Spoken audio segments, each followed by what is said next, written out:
नमस्कार. अर्था आणि आरोही ह्या बेडरूममध्ये बसून चित्र काढत असतात आणि त्या गप्पा मारत असतात. त्यांच्या गप्पा अक्षय ऐकतो आणि त्याला भरून येतं. आता त्या दोघीही चित्र काढत असतात. अक्षय आल्याबरोबर त्या लपवतात.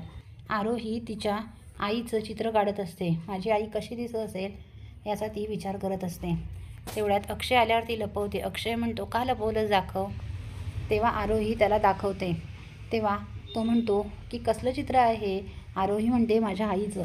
माझी आई कशी दिसत होती बाबा, सांगा ना. तेव्हा अक्षय विषय बदलतो आणि त्या दोघींशी खूप गप्पा मारतो. तिघंही हसत खेळत गप्पा मारत असतात. त्यांचं ते सगळं बोलणं ऐकून इरावतीला खूप राग येतो. इरावती म्हणते, या दोघींमुळे अक्षय सगळं दुःख विसरतो आहे. या दोघींनाच अक्षयपासून लांब करायला हवं आहे. म्हणजे या दोघींपासून तो वेगळा झाला की एकटा पडेल आणि एकटा पडल्यावर बरोबर त्याची वाईट अवस्था होईल. मला काहीतरी केलं पाहिजे. त्याच्या मुलीलाच त्याच्यापासून लांब केलं पाहिजे. आता रमा तर लांब गेली आहे, आता त्याच्या मुलीलासुद्धा लांब केलं पाहिजे, असा विचार इरावती करते आणि इरावती बाहेर येते. इरावती एका माणसाला फोन करून सांगते आरोहीला किडनॅप करायला. आरोही दुसऱ्या दिवशी शाळेत जात असते. शाळेची तयारी अक्षय करतो आणि तिला शाळेत नेऊन सोडतो. शाळेतून सुटण्याच्या वेळेला अक्षयला तिला आणायला जरा उशीर होतो.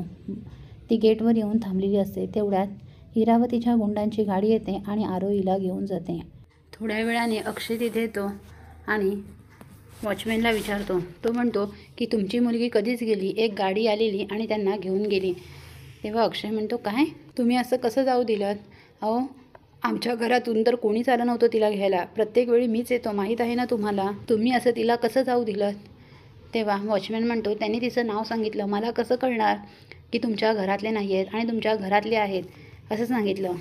आता अक्षय हादरतो.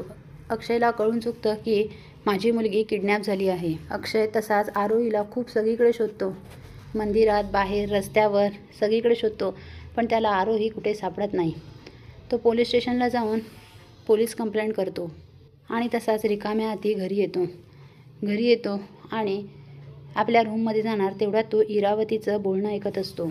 इरावती फोनवर बोलत असते, वा, छान काम केलं, बरं झालं तिला उचललं. आता मी सांगेपर्यंत तिला सोडायचं नाही. तिला मारू नका, तिला त्रास होईल असं काही करू नका. तिला खायला देत जा, पण तिच्यावर योग्य लक्ष ठेवा. पण मी सांगेपर्यंत तिला तिथून सोडायचं नाही. तेव्हा अक्षयला कळून चुकतं की इरावती आत्यानेच माझ्या आरोहीला किडनॅप केलं आहे. तेव्हा अक्षय येतो आणि इरावतीच्या सटासट थोबाडीत वाजवतो आणि म्हणतो, तुझी हिंमत कशी झाली माझ्या मुलीला किडनॅप करण्याची. आत्ताच्या आत्ता सांग तिला कुठे ठेवलं आहेस, नाहीतर मी तुझा जीव घेईन.